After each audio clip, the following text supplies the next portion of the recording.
Welcome to In the Loop podcast, a podcast that is inspired by the Western culture and the rodeo industry. I am your host, Jordan Joe Hullabaugh, professional rodeo athlete, business owner, married to my best friend, full-time cowgirl, and I am blessed to get to do what I love to do each and every day. My goal is to promote this industry and specifically the sport of breakaway roping. On In the Loop podcast, we are bringing you behind-the-scenes stories of what real life looks like every day, from cowgirls, cowboys, industry producers, leaders, trailblazers, you name it, we talk about it. We are sharing stories of this Western culture and the lifestyle that they live daily. Join me as we share these stories of the amazing triumphs, trials, and victories, defining moments that we all have along this journey of the amazing way of life that we live. You are officially in the loop. Let's get to it.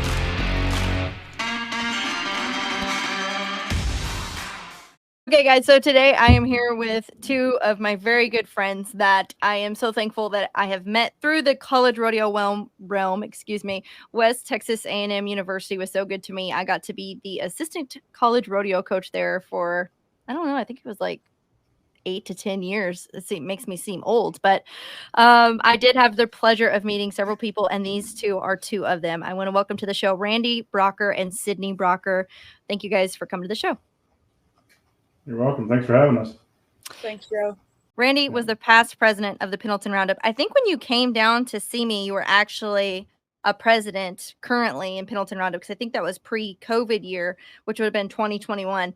So anyway, he brings his daughter down there, and they come down from Oregon, and they're talking to us, and they're like, yeah, Sydney, her eyes are like really bright and wide because she's never been to Texas before, and she thought that Canyon was a really, really amazing place until she moved away from Canyon and got out a little bit. But so they came down, they looked at everything, and Randy said, hey, are you coming to the Pendleton Roundup this year? And we're going to have breakaway roping. And that was the first year that they actually added it as a PRCA WPRA event. So I was like, absolutely, we'll be there. And Sid, which I didn't know this then, but I do know this now, Roundup, there's two things that you do when you're from Pendleton. You probably go to Christmas dinner, and you go to the Roundup. Like, you don't miss Roundup. That is a thing if you're from Pendleton, Oregon, that you go on. She's like, oh, I can't miss Roundup. And I was like, oh, wow. Okay. So it was a fun adventure, and I've gotten to know these two very well through the college rodeo experience. But Randy, talk to me a little bit about what it's like being the Pendleton Roundup president. You served there for 2020 and 2021. You were the president for 2 years.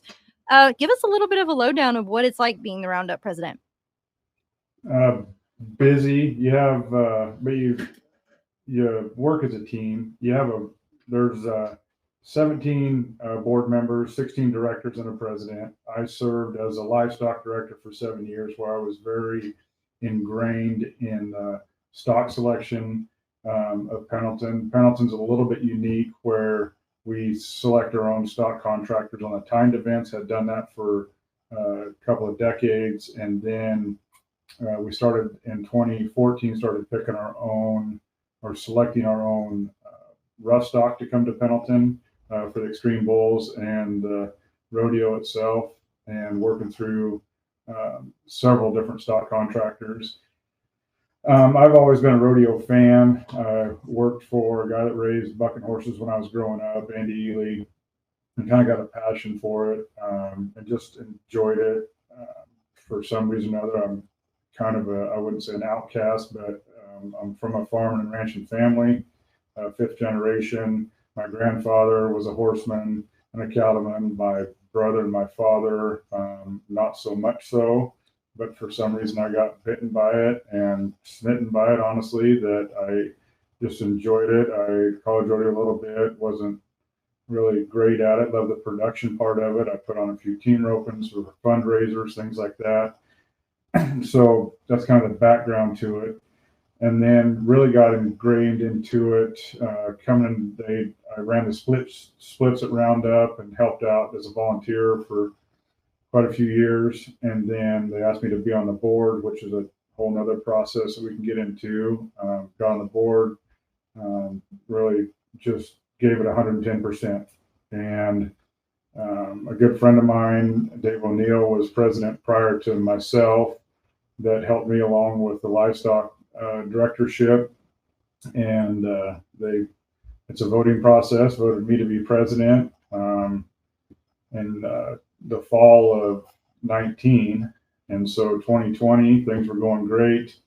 We voted to add breakaway roping, make it equal money, all that stuff, same all prizes as every other event. I was excited for it. Even as Sydney was young, she was a roper and she was my pal and I took her to all the Brandons I went to. She's my little cowgirl. And so I know that she has the passion that she wants to take it to the next level. So it made me, I would say, dig in a little bit deeper to make sure somehow I wouldn't, for lack of a better term, influence that Pendleton was going to have be a mark on the map for WPRA and girls to come to for breakaway roping. And unfortunately, in 2020, because of COVID, we couldn't have the Pendleton Roundup. And so 2021 was the inaugural year of the PRCA, WPRA breakaway roping at Pendleton. It was a huge hit. We were somewhat nervous that we were going to get this huge number of girls. They'd opened up, and I think in 2019 or 2018, they opened Kennewick to breakaway roping, making it open. They ended up with like 130, 134, something like that. We were thinking we were going to be like Cheyenne and have a couple hundred. It didn't turn out that way, but it's not because I don't know why. It's just the way that at that time of year, second week of September, it's the way it turns out. So I'm excited to have them on the grass. It's an awesome event. The fans love it. Sponsors love it. I think the only problem is it moves so fast. And so from fan recognition of knowing who the contestants are and having a good announcer to give accolades about those contestants, it just works so fast that it's tough to get all that in, especially when you're looking at a Pendleton Roundup. It's a 5-hour long event. Well, and I think too, I just want to say thank you so much from a women's perspective, being a daughter myself and all the things for advocating for us. Everywhere we look, these committees that we've seen in rodeo, we're so thankful for all the things they do, right? Because without these committees, we have no rodeo. It has to lead me to wonder, just like you said, everybody has a daughter or a wife or a mother or somebody that has been impacted in their life that maybe has a tie back to the sport of women in rodeo, whether that's barrel racing or breakaway roping. And so being an advocate for women in the sport of rodeo is huge, and something that, as I grow in the sport and the industry, is such a godsend, because without people like you, we really wouldn't be where we are today. And so I just want to say thank you for that.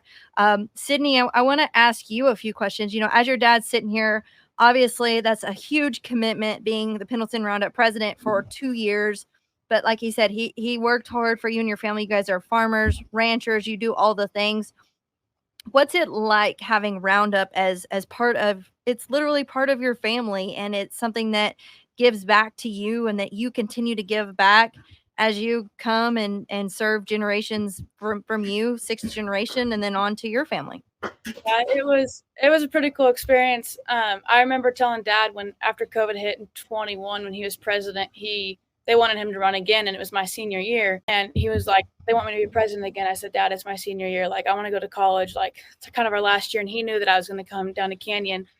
And we talked about it for a while. And I was just pretty thankful that he stood up and said, yeah, it's my daughter's senior year. Like, Dad said, we're pretty tight and stuff. It would have been hard because he was busy all the time. I mean, he put hundreds of thousands of miles on pickups and stuff. And my mom was hard because she had to actually make dinner. But other than that, I know that my dad worked pretty hard.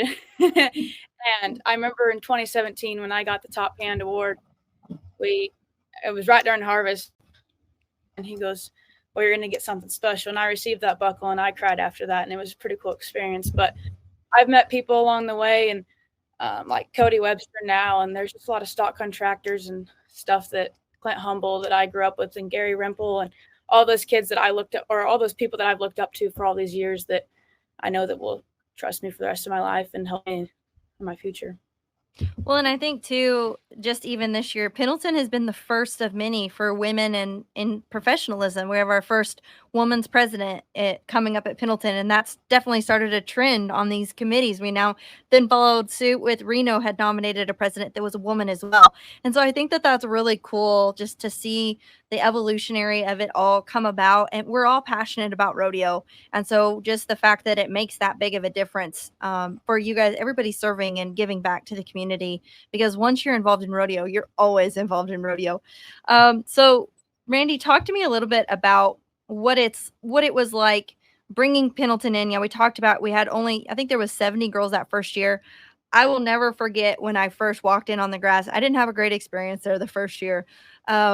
But it was something like you just can't even plan, prepare, expect it. I mean, there is two animals running full speed, and then you almost need a helmet. I mean, it's just everybody's going Mach 9, and there's a whole crowd of people. Like most slacks that we go to at 9 a.m., it's like you could shoot a shotgun in the stands and nobody be present except for Pendleton. It's like everybody is at slack at Pendleton.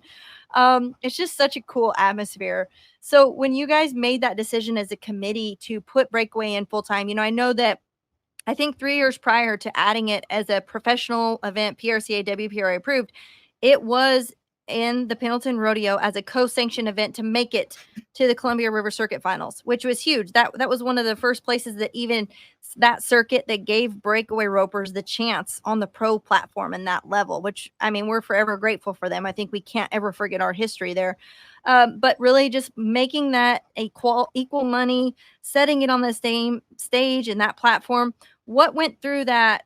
How did you guys go through that process as a committee to make that decision? Like, hey, we're going all in. Jennifer Casey from the Northwest was, I think, has a huge part to do, or actually, I know she has a huge part to do with it. She was humble, excited. Her and Sarah Morrissey worked really hard of making sure that they weren't going to, with politics and all the other crap that's going aside this year, of asking for too much. They were just so kind. And that's one of the things that it was a breath of fresh air with all the breakaway ropers that have come through Pendleton, in my opinion, is they're just like you are, Jordan, very thankful, very appreciative. They understand, this year is going to be a little bit tough because they're building Farm 2 at Pendleton, which has taken up a huge part of our parking. But as long as everybody's respectful, and the breakaway ropers for the most part have been extremely respectful of knowing where they're, I'm going to call it rookies or new to the sport at the professional level, that, be careful what you ask for, but also don't mind asking or wishing for something, because if you wish for something, it just might come true. So be prepared to communicate all your wishes. Right. So when we became, so what happened, or how it kind of all started, was Jennifer Casey came to us and they needed to have a couple more rodeos to qualify for the Columbia River Circuit Finals. So would Pendleton Roundup be willing to be a qualifier to the Columbia River Circuit Finals? I kind of whittled it down because, we run from 450 to 600 runs on Tuesday as slack. Monday has always, the T word at Pendleton's always been tradition. So Monday, slack day, Tuesday, slack day, Wednesday, Thursday, mornings are slack. The weekend's kind of sacred. And so we didn't want to crowd into Sunday, because Sunday is really the huge day where you get Pendleton and the grass ready for the rodeo. So where are we going to put the breakaway roping? So in 17, we thought, let's have Kennewick be the qualifier for the top 24 that will end up being the qualifier to the top 12 that make it to the Columbia River Circuit Finals. That was our compromise, or how that came. So we did that 17, 18, 19, I believe. And then going into 20 was, I believe, Red Bluff said they're going to open up. I talked to Tom Hersig at Cheyenne. They're going to open up their WPRA, several other committees that I've become good friends with. And I thought, you know what, if we're going to do it, let's go big.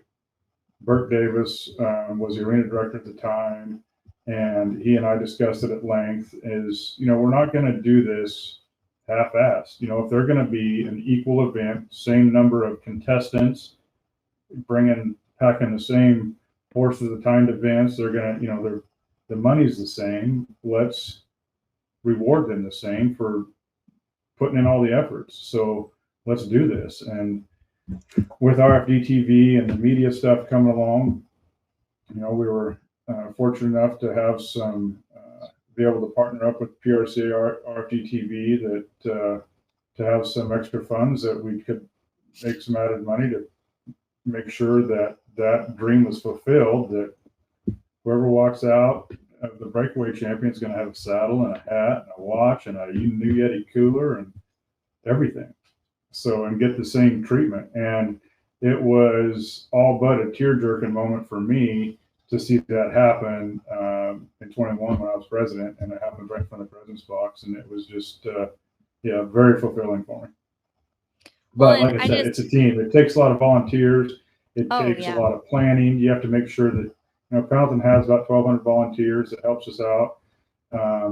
And you have to, when you start adding breakaway roping to it, you start having to shift all your times, and you're moving, whether it's a steer roping or the team roping slack or crowd and stuff. And you have, I go back to 2010 when Pendleton Roundup, it was our 100th. Monday night of slack, we also have an Extreme Bulls event. We were still team roping when they started bucking bulls next door at the Happy Canyon Arena. That's how tight the timing was. And I was supposed to be, because I was livestock director, at not only the production meeting, but supposed to be over in the arena, and I couldn't make it. And so to make sure that we're not crowded on time, but you don't want to wear out your volunteers, because they are the key that holds the whole event together. There's a few directors and leaders, but your key help and your volunteers are the grain that makes the crop of what Pendleton Roundup has become. Well, and like you said, T for tradition, it leads me to the volunteers. Like, there's so much pride that goes into being a part of the Roundup. And, I would say serving your time and doing your due diligence and working the steps, whether it's like, just being a volunteer. I'd say just being a volunteer, that's a huge commitment, but committing to being a volunteer, committing to be on the board, committing to be the president. Bob Tallman, he was on this podcast a little bit earlier, and he was saying, I always have to weigh in. What commitment is it going to take from me? And then what is it going to bring to my family or take away from my family? And, it is huge sacrifice for everybody involved. As I've rodeoed the last 4 years, I've really come to know it's not just all about what we do in the arena, and like you said, the parking is huge. Traveling, staying at locations, maneuvering, at once you had normal rodeo life that went from having several hundreds of contestants, and then now all of a sudden you got 100 more plus breakaway ropers, and we're coming in and we really don't know which way's up or down. We're maybe starting to figure it out a little bit, but we didn't know where to stay, what to do, who to talk to. I mean, it's just all so new. And then, we were the new kids on the block. I still think we are, and we will be for a little bit, which was fun. And it was really fun to experience that. But all these committees, I just want to say thank you, because it is such, it's not just adding breakaway to the rodeo. It's all the other things that come with adding breakaway. But Sydney, I want to talk to you a little bit about this. So as you're going through this, you're graduating, you're a senior in high school, you're going to West Texas, you're going to go to West Texas A&M. So you've gotten to watch this evolve. So I want you to put your breakaway roper hat on now. I know you're very competitive and you are striving for excellence in all the areas that you do, competing at college rodeo, and you have dreams and aspirations to become a professional breakaway roper. So what does it mean to you to know that Pendleton and all the other rodeos alike have really kind of grouped together and given breakaway ropers a chance on that equal platform? And then what is it? What perspective does that put on somebody that's a younger generation coming up and going to have these opportunities to get to rope at these rodeos for equal money? Oh gosh, I don't know. Oh God. I remember like talking to you at like San Antonio when you were saying, you know, we're just waiting for all these rodeos. But like Dad said, like Pendleton will be one of the first ones. And when I get on my card, I damn sure want to make sure that Pendleton's one of my first ones, because I've watched probably 400 to 600 girls run on that grass, and it just like gives me goosebumps every time, because I've dreamed of it ever since I was a little girl, and waiting for my dad to finally put it into the rodeos. But I think it's pretty cool. I mean, to rope on that grass and actually have to get down there and go rope a 3-5 to win the rodeos, what I want to do. And it's like roping on the Brandon pin, or kind of roping like the Brandon pin, you know, have to get on the grass and slide down there. But it's pretty special to grow up in that arena. I mean, I've missed it for the last 3 years, and you saw me my first year. It was tough, really tough, because we've had college rodeos, but it's a really cool experience. Like, that's my hometown and all that stuff. Well, I didn't know that it was like a sacred act. You know, like you might get disowned from your family if you miss Roundup. Like, I wasn't under the impression, like, but now I get it. You know, it's like Sydney almost got disowned from her family because she missed Roundup, and it's a big deal. But how cool is that to be able to carry that tradition on? Randy, I want to ask you, how do you instill that in the Pendleton Alonians? I don't know what you even want to call them, the community of Pendleton, that keeps the fire keeps burning currently and then moving forward. How do you keep that going? Well, you kicked it off with the beginning about the time of the year. You go to Pendleton, you go to Christmas. There's 2 times a year at Pendleton. There's before Roundup and after Roundup. You either seed wheat before Pendleton, or you wean calves before Pendleton, or you seed wheat after Pendleton, or you weed calves after Pendleton. That's just the way the calendar is in Pendleton, Oregon. But Pendleton it's a historical place of its own. You know, we've got much more than Pendleton Roundup. We've got the woolen mills and the underground tours, but it's become its iconic event. And you know, I was blessed. My dad was on the Happy Canyon board, but Pendleton was just something that my grandfather did, and we've gotten tickets from my grandparents that my parents have now that they're passing down to us, etc. And they asked me to be a volunteer kind of late in life. Honestly, I didn't start volunteering until I think 1999 or 2000. I was just a spectator, and I helped out, but I wasn't a legitimate volunteer. I didn't go to all the other events to sign up, all that stuff. I just helped out wherever it may be, sorting cattle, or I just helped out. My parents are a huge influence on my life of being community involved and helping out your community. And Pendleton, in its own right, you know, there's just for a community of about 14,000 people, has a $60 million economic impact just during Pendleton Roundup. That's for, 8 days plus or minus Pendleton Roundup, which is huge. And when you put that against a community like San Antonio that has 2.5+ million people in it, that's a $200 million event for economic impact. You think that, wow, if you scale that, Pendleton should be, would if you do it by number of people in the community versus what their economic impact is, our dollars far outweigh theirs. But that's going back to what makes a good volunteer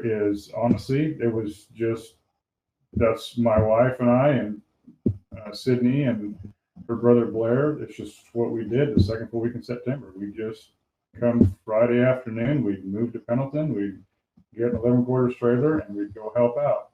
Yeah. It's just been part of what we did. I think that one of the heartfelt moments was when Sydney won her top hand buckle. The director that gave it to her, Bob Roselle, said, well, what's some of your goals and aspirations? And she said, I want to be the first woman livestock director at Pendleton Roundup. And that meant a lot to me, but I knew that she was paying attention. Yeah. It wasn't something that she was saying tongue in cheek. She's like, no, I'm going to work at this. I've seen what my father has put into this, and I have that same passion. So, but we have volunteers that come from New York, New Jersey, literally around the world.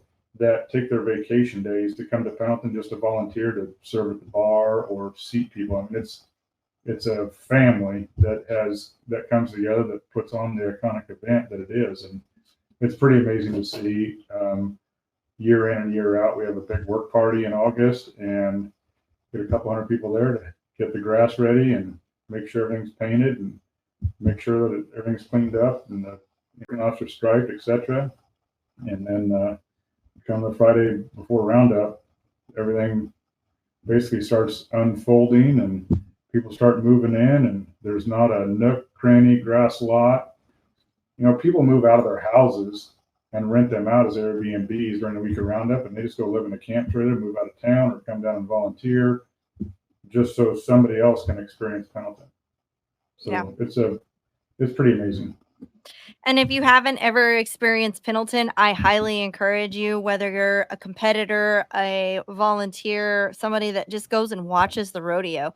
It truly is an experience of a lifetime, and just to see more than just the rodeo too. I mean, I know the rodeo brings everything together, but there's literally so much to do involving the rodeo that's outside of it, for volunteers that are helping in all areas, to watch the rodeo, all the traditional events that encompass and go with Pendleton. It is just something that you need to take a few days and bring your camper and go see it, because it's really, really neat. But Randy, I want you to stick your dad hat on for a little bit, because you've got my curiosity spinning here, which you guys both know me, so you know that happens. I know that your family within Pendleton and everything else put aside, you guys are competitors. You're hardworking, good, solid. You're going to plant the seeds. You're going to water them. You're going to furnish them. And then, but you have high expectations too. And you're a competitive family. As a dad, and having Sydney is at West Texas A&M. She is going to be graduating here in a few years, going out, doing all the great things she's going to do in the world, whether that is with rodeo or without rodeo as a part of it. How do you instill in her to be a woman in this area, in this time, to be a professional, to strive for success? Just like she was talking about, she wanted to be the livestock director at Pendleton. I mean, that takes a lot of professionalism and stature and posture and drive and all the things. How do you instill that in your daughter as a dad in today's era to carry on to her family? Wow.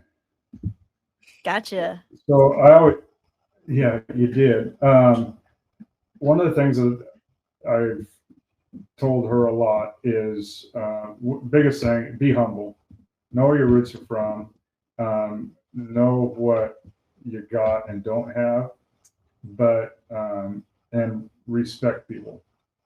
I think that the humble respect and honesty is worth more than any amount of money or anything in the world. This may sound crass, but you don't have the most friends, but you're going to have the right friends. And I've lived by that all my life. And I can be somewhat cold-shouldered sometimes, or called that, because I'm pretty black and white. And as you well know with Sydney, she's probably the same way. It was fun when Sid and I went on her college tour to go find a college of where she was going to go. We went to 4 or 5 colleges, and when we visited WT and then went down south to Tech, and we were driving home, stopped in to see Seth Klaus, and the whole time when we pulled out of Canyon, there was nothing but, "That's where I'm going to college, Dad." And I'm like, "Well, we haven't seen everything else. So we got to go to University of Idaho. We got to go to OSU. If we want to go to Montana." She says, "No, Dad, I'm going to WT."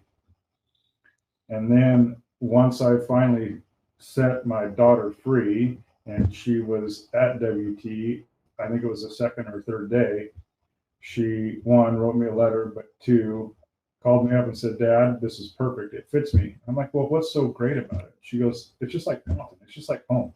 And I'm like, how much better can it be than to have your daughter go to college and say, it feels like home? So I think from my standpoint, being humble, being respectful, being honest, but giving her I didn't have the opportunity to stretch my legs to go someplace else. I ended up at 75 miles down the road at Eastern Oregon University. And Sydney has a kind personality and a kind heart, but knows where she stands. And so it's a strong personality sometimes, but she's directed. She gets that from, I'm going to say, both Shar and I, my wife, that she knows where she wants to go. She knows what she wants to do. She has to learn by the school of hard knocks. And sometimes I'm going to say I let her learn her lessons on her own. And then sometimes I have to interject. She grew up young because we gave her a lot of responsibilities, because Shar being in her job, being a leathersmith and all that kind of stuff. And my wife's a pretty handy horsewoman in her own. She provides a horse for the family and always wanted to make sure that Sydney had good horse flesh underneath her, or the best that we could provide for her. And I'm a passionate worker. And so that was pretty easy for Sydney to pick up, that she's a workaholic. Those virtues and values you can teach by showing, not by telling or yelling or whatever, all that stuff. She knew when her ass was in a pickle, and she knew when she had to stand up for herself. And she's made me proud thousands of times over.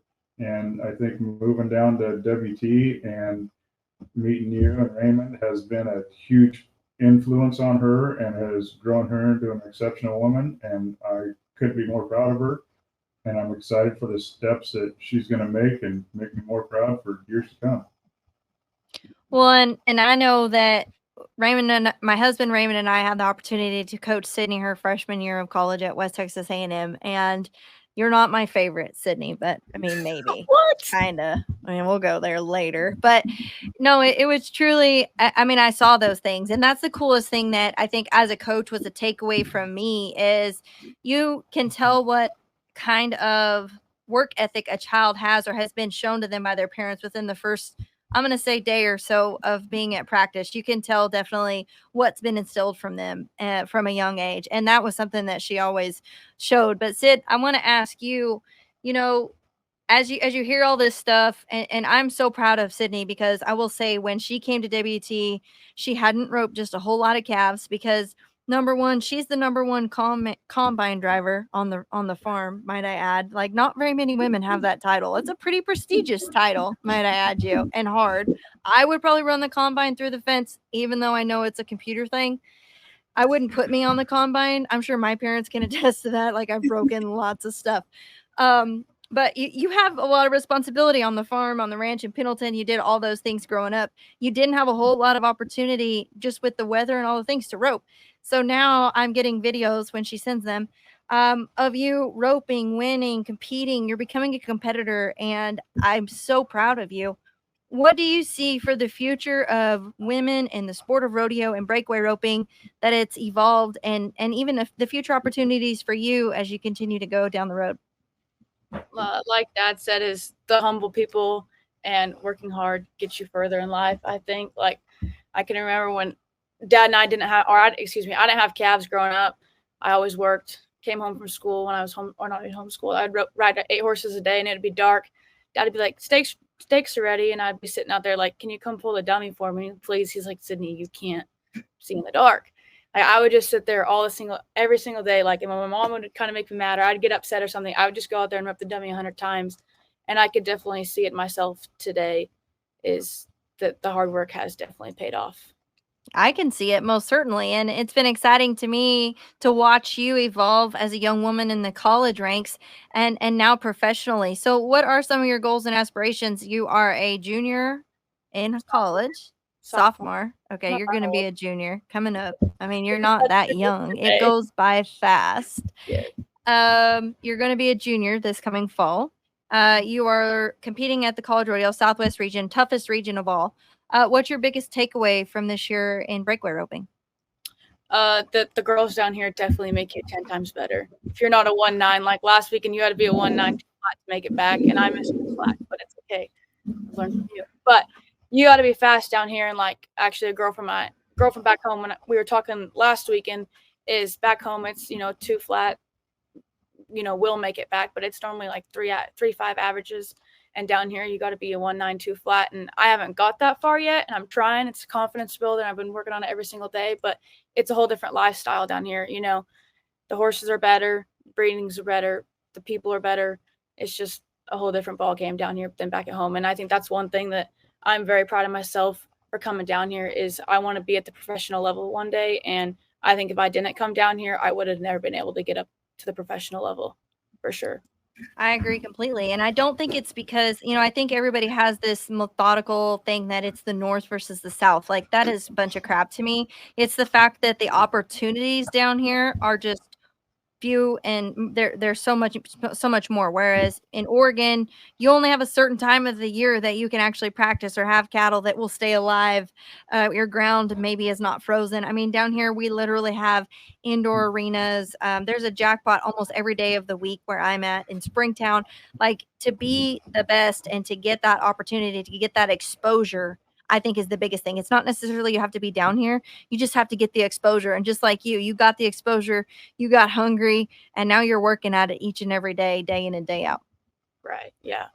Yeah. Like I went to Jennifer Casey's clinic one year and it helped me a bunch. And then I quite wasn't there. Didn't really do good in high school and high school rodeo for 2 years. And like Dad was saying, like my mom was just like, you're going to be a horsewoman. And I rode horses all day, every day to try and get better and make myself better. And then I came down here and now I have 4 with me and I'm out there every single day, like wearing myself out, trying to make myself better and my horses to get to that level one day. Yeah, and you will. And I'll be right there cheering you on, waiting for that time. Randy, I want to study a little bit. Do what? Don't forget to study a little bit. Yeah, I took an exam today, but I did not study. Yeah, she's over here really not paying attention during this podcast. Thank you for focusing.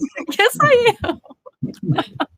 Okay, Randy, I want to ask you one more question just to kind of wrap this up. With all your exposure in rodeo and everything you've done, being the president of Pendleton, you're heavily involved in several other committees and rodeo. It's something that's true and near and dear to your heart.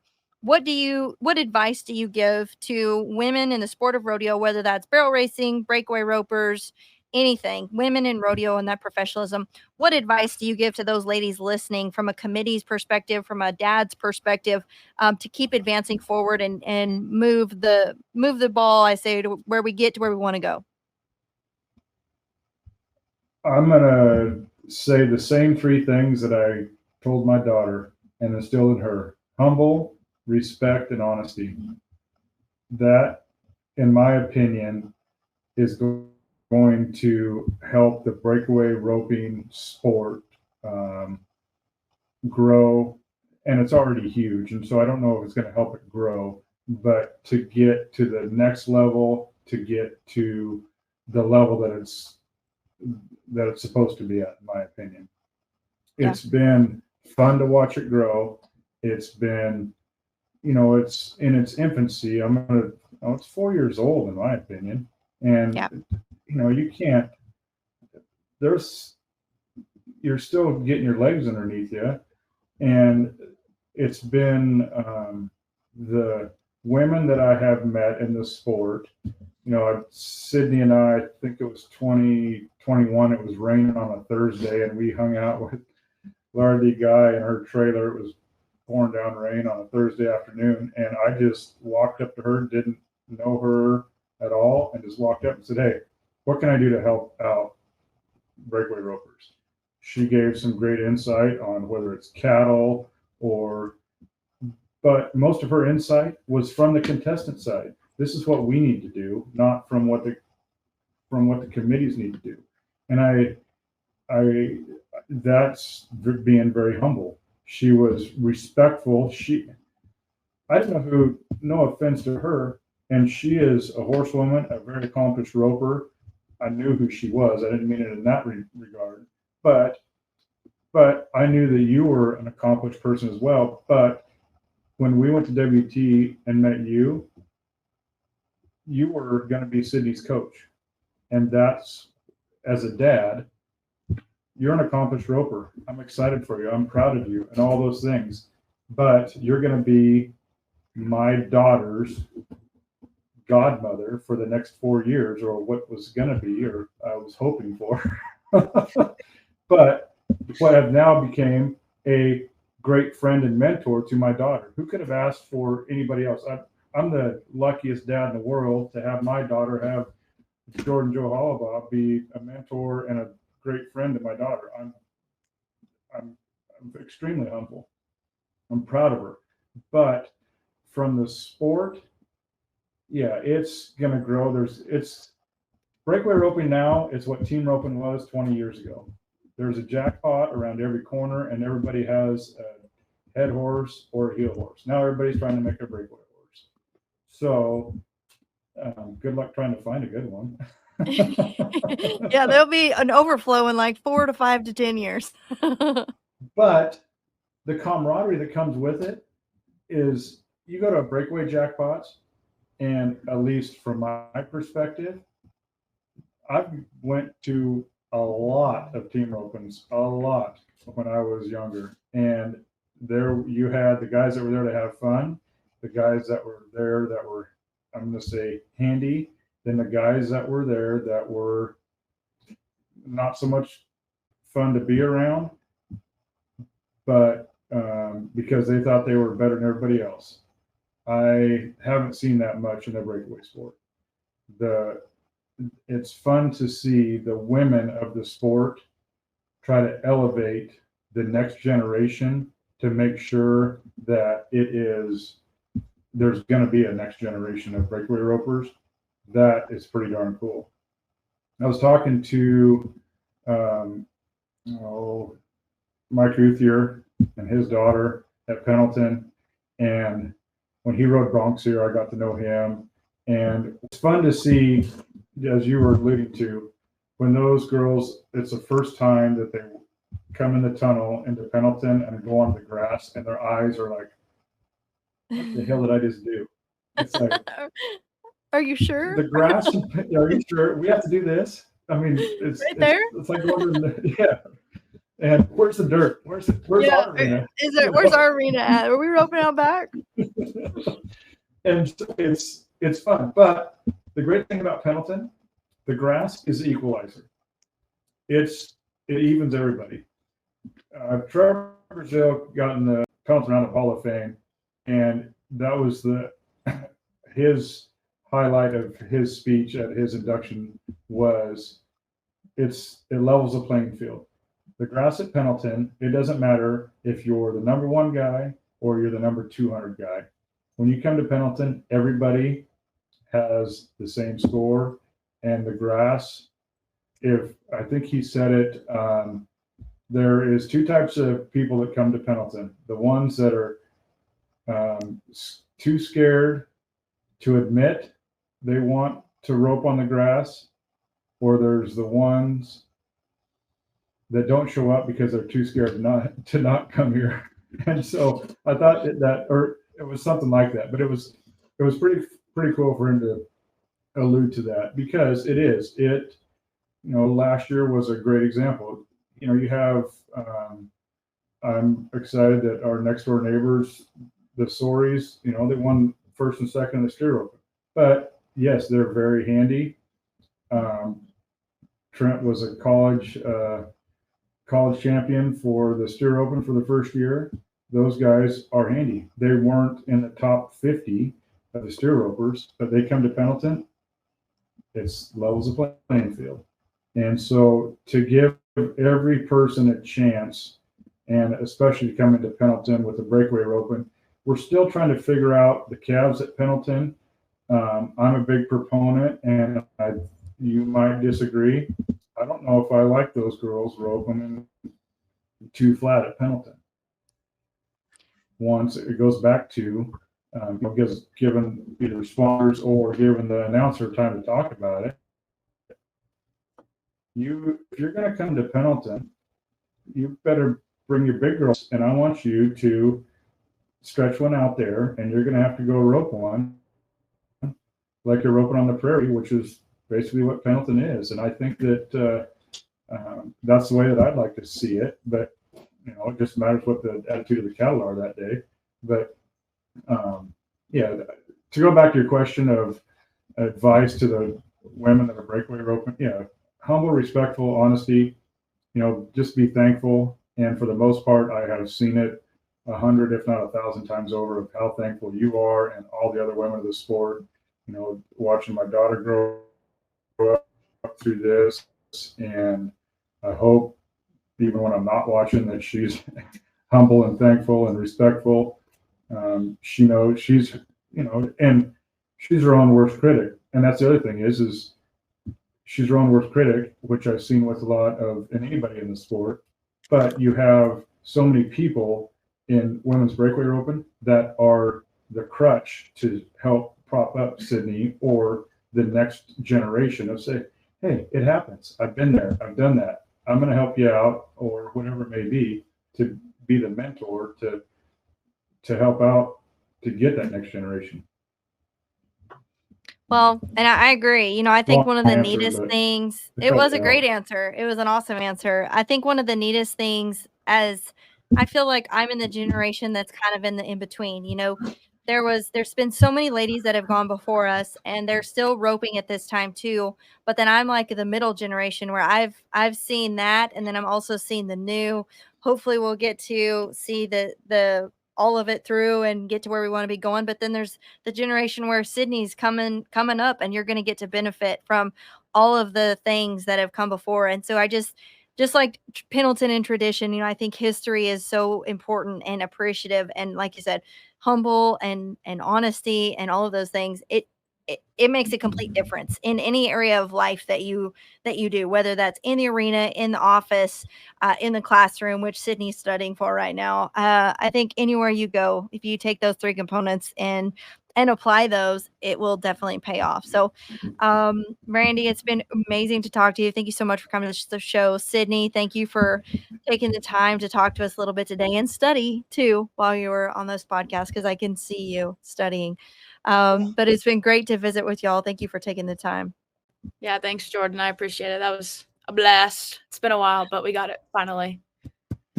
No problem. Thanks for having me.